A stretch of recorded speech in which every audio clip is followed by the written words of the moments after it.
Recently, Tiffany Montgomery went live on Instagram and said, "The God of black skin is going up against my God, and the God of black skin will not win." She called it a prophecy. He also warned us that the God that was going to try to come against him this year was the God of our skin color, black.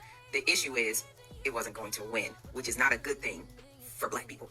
And I would like to put a caveat out there. That's not to say that the white races are not going to hell, because they're going with gasoline draws on. That is also not to say that we should not love our beautiful skin color, because we do. We're in it.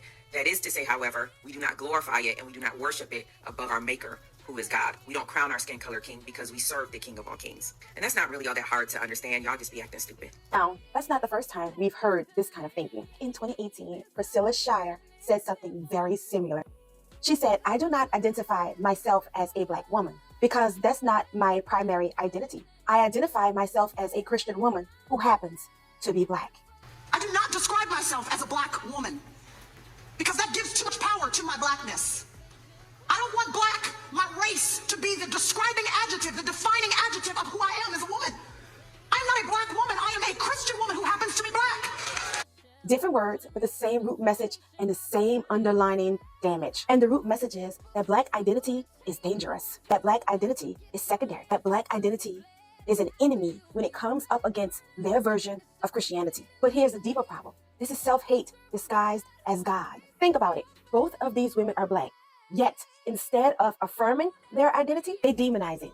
They push it to the back seat and then stamp God's approval on it. This is harmful for so many different reasons. One, it teaches people that valuing their blackness is a rebellion against God. The same lie used during slavery to strip us of our culture and dignity. Two, Christians first, black second. It makes blackness sound like a liability instead of something to celebrate. Three, not racism, not white supremacy. Instead, black identity and black dignity itself becomes the problem. Four, by calling it prophecy or theology, it protects Tiffany and Priscilla from accountability. And if you hold them accountable and if you push back, it's not them you're resisting, it's not them you're rebelling against, it's God. Five, the only way to belong is to downplay or erase your blackness. That's colonization repackaged. And the psychological cost is heavy.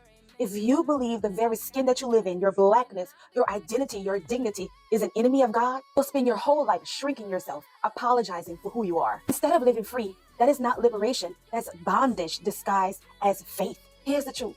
Black identity is not an idol. Black pride is not a false god. Black liberation is not rebellion. It's survival. It's dignity. It's humanity. And the real false god isn't black pride. It's the lie you must erase your blackness, your very identity, yourself in order to belong.